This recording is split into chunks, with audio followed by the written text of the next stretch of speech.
Holidays are a bit of a thing for me. I think a lot.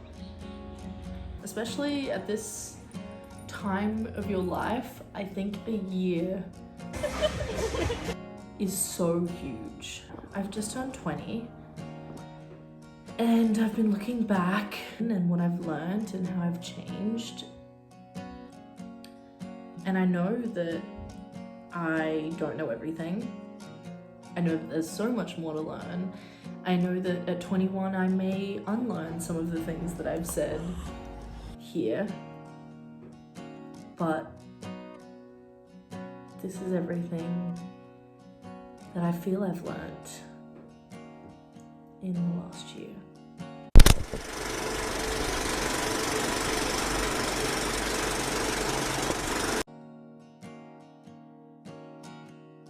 The first one isn't that deep, but it changed my life. Use canned diced tomatoes as pasta sauce. Secondly, being hot is a choice. I think you can learn to accept the certain beauty standards that you will never fit. And there are some. Some of them are bullshit. I know that I will never be 5'2" and skinny. But there's obviously things that you can change if you don't like things about yourself.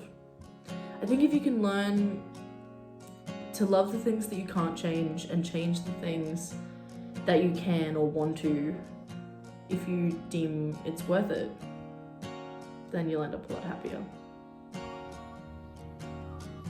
Trends aren't real. Tiny sunglasses. Shein has taken over crochet stuff. I think that's really fun. Next is to travel while you're young. Travel while you don't have liabilities. Travel while you don't have furniture or you don't have much to lose. Don't wait until you finish university, because then you'll have savings and you'll want to settle down and you'll want to get a house and a pet, and it makes everything a lot more difficult.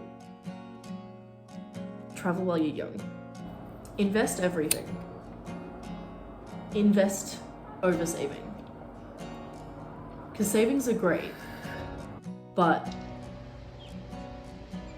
if you save $1,000, you've only got $1,000. If you invest $1,000, it's more than $1,000 in a little bit. And investments aren't so easily liquidatable. I don't know that word. But I can spend all my money and I will still have my investments. Number 7 is to invest in people. I think this is so important. I know. Tip the hospitality worker, give money to the homeless, buy your boyfriend flowers. You will never have it all together and no one actually knows what they're doing. Get all the help you can get from professionals.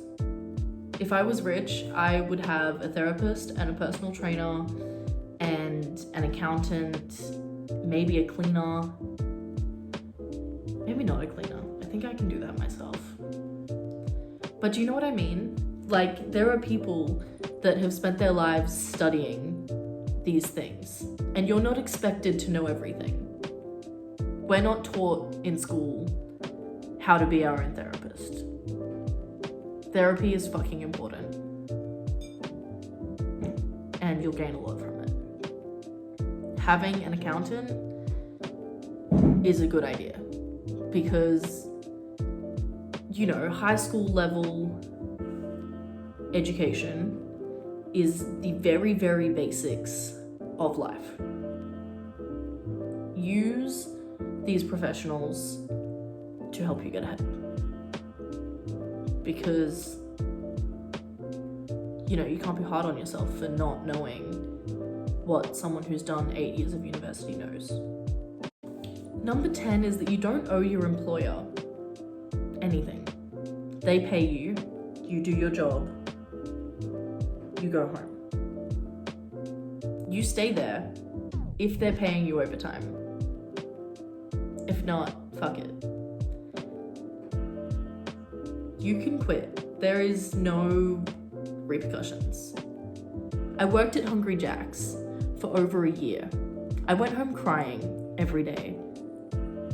And my mom just like kept telling me to push through, like just keep going until a year or whatever. I was 14 years old.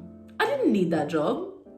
Pay for your appointments when you book them. The amount of times I've booked my laser appointment like a month in advance, and then I get a little notification on my phone and it's like, hey, you've got a laser appointment. I have no money. It's not my pay week. It sucks balls. However, I probably had money when I booked the appointment.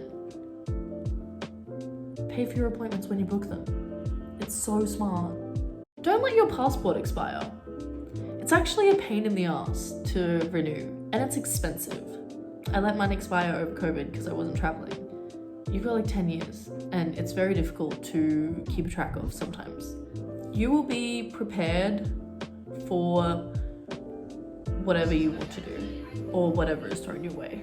I don't believe that the universe or God or whoever you believe in gives you things that you cannot deal with.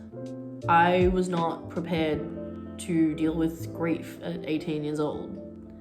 I wasn't prepared to move to Tasmania with $100. I wasn't prepared to settle in a relationship with a rabbit in a house. But you do it if that's what you want to do, or if that's what you have to do. Attached to that, Yes, please. if he wanted to, he would. You got this bird. I love you. You look pretty too. What? I love you too, baby. I'll see you later, eh? Yeah. Bye. This is something, like a big thing that I've learned this year. When people are like, oh, I'm not ready for a relationship. I wasn't ready for a relationship. I'm in a relationship. I've been in a relationship for 8 months and it's wonderful. But I wasn't ready for it because if he loved you enough, he would figure it out. Tell people that you love them all the time. Every single fucking phone call. Don't go to sleep mad. Don't let anyone leave your house while you're upset with them. Tell them you love them. You don't know how long anyone has. The only thing that is certain is death. It is so important that you let people know that you love them. Being from another country doesn't automatically make you interesting or attractive. There are some really interesting and attractive people from other countries, but it doesn't excuse being an asshole. It doesn't make you not bland just because you're from Belgium. That was oddly specific. Having a boyfriend won't make you happy. I love my boyfriend so much. But having a partner will not solve all of your problems. If you are unhappy by yourself, you won't just magically get happy with someone else. Don't dull your energy to fit in with people. The people who love you won't pull you down. It's okay to be loud and obnoxious and not fit in. As humans, I think we want to fit in to a group. We're social creatures. It makes us feel loved and accepted. But Homeostasis-wise. don't dull your energy in order to do that. Stop respecting your elders just because they're older than you. Somebody doesn't by default deserve your respect. Even if they're teachers, even if they're your parents, it's not a thing. You can find, I believe, reasons to respect everyone. You can learn something from everyone, but I think you should actually go through that effort of respecting them on your own terms because you like something about them or you're inspired by them, rather than just respecting someone because they're older than you. Remembering the little things can make such a big difference to someone. If you have a conversation and they tell you something that's so important to them, bring it up in the next conversation. It will make them feel so listened to and loved and important. Remembering the tiny things like a town that someone's from, or what they're studying, or their name, makes such a big difference. People that say they're not a names person, they're just not trying hard enough. That's all. Thank you so much for watching. This was a little bit personal to me, but I'm excited to see what I learn and unlearn by next year. Bye. Hat is Oscar's. I think he might have gotten it for free